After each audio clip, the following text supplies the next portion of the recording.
वो मेरी यूनिवर्सिटी का पहला साल था। मैंने अभी अभी अपना सामान अनपैक किया था और मेरे पेरेंट्स भी मुझे बाय बोलकर निकल गए थे। थोड़े समय बाद उस दिन ही मेरा रूममेट भी आया और उसे देखते ही मुझे पता चल गया था कि ये लड़का बिल्कुल सोशली इनएक्ट है। ये ज़्यादा किसी से बात नहीं करता। मैंने खुद को इंट्रोड्यूस किया एज रणवीर।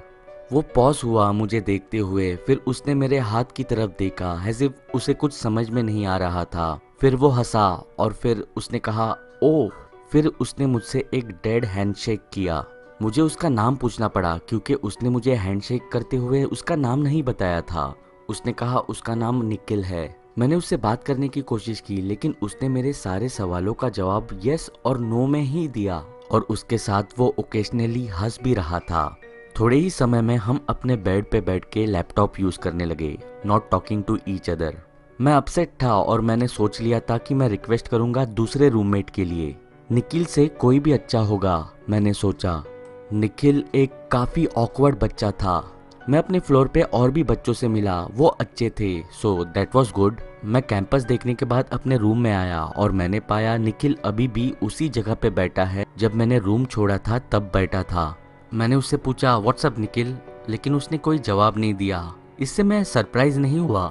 रात के 10 बज रहे थे और मेरे पास करने के लिए कुछ नहीं था, तो मैं अपने बेड पे गया, अपना लैंप बंद कर दिया और सोने की कोशिश की, लेकिन मुझे नींद नहीं आई। निखिल अपने लैपटॉप पे सुबह के 3 बजे तक था। जब फाइनली उसने अपना लैपटॉप बंद किया तब मुझे नींद आई, लेकिन 1 घंटे बाद ही मेरी नींद खुली। मेरे रूम के खिड़की के पर्दे खुले थे और मूनलाइट के वजह से रूम में उजाला हो गया था और सब कुछ विजिबल था।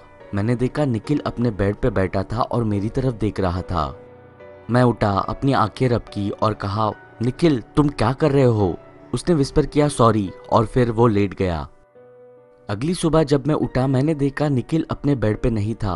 वो ऑलरेडी रूम के बाहर निकल चुका था। मैंने सोचा कल से आज पहली बार निखिल अपने रूम से बाहर गया हो।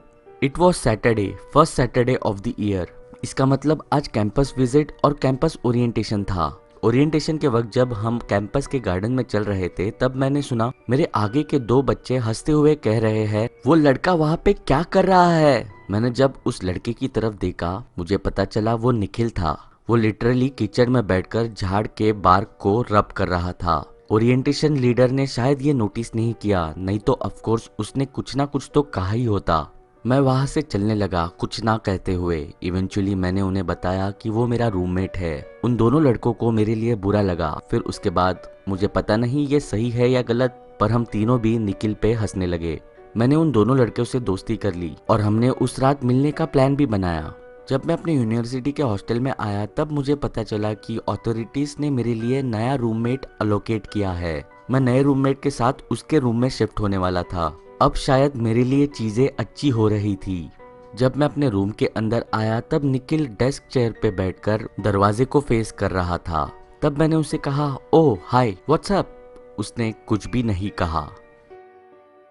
मैं अपने बेड पे अपने लैपटॉप पे बैठ गया। तब मुझे रियलाइज हुआ कि मैंने अपना लैपटॉप लॉक नहीं किया था। मुझे ये भी रियलाइज हुआ कि मेरे मेल्स पड़े गए थे और मेरे लैपटॉप के कई फोल्डर्स भी ओपन किए गए थे।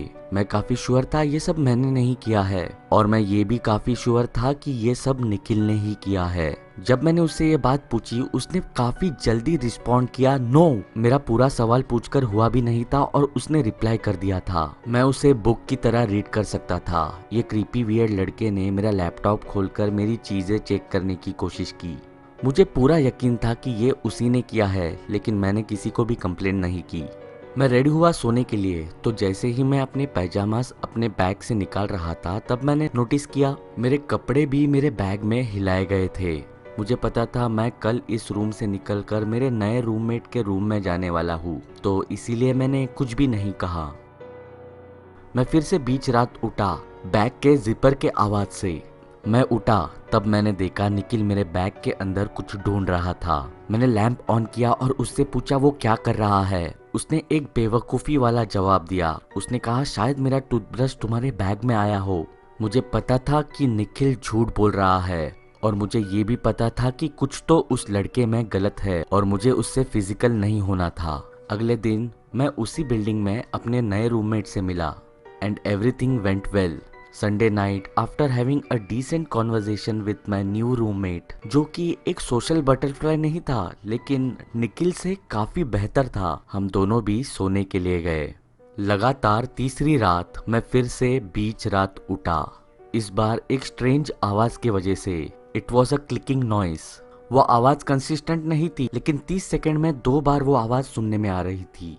मैं बेड से उठा, मैं अपने रूम में देखने लगा कि आवाज कहाँ से आ रही है। मैंने सोचा ये शायद चूहा होगा जो कुछ आवाज कर रहा हो। जब मैंने कंसंट्रेट करके आवाज सुनने की कोशिश की तब मुझे रियलाइज हुआ कि ये आवाज रूम के दरवाजे के अपोजिट साइड से आ रही है। मैं दरवाजे के पास गया, मैंने अपनी आंख पिंप होल पे लगाई।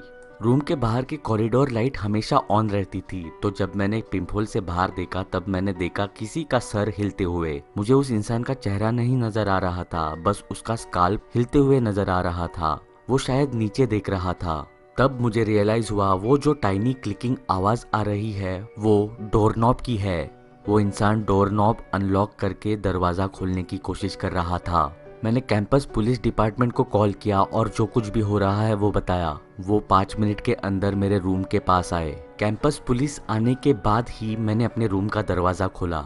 मैंने देखा कैंपस पुलिस ने निखिल को गिरफ्तार किया है। मुझे ऐसी फीलिंग आ ही रही थी कि वो निखिल होगा।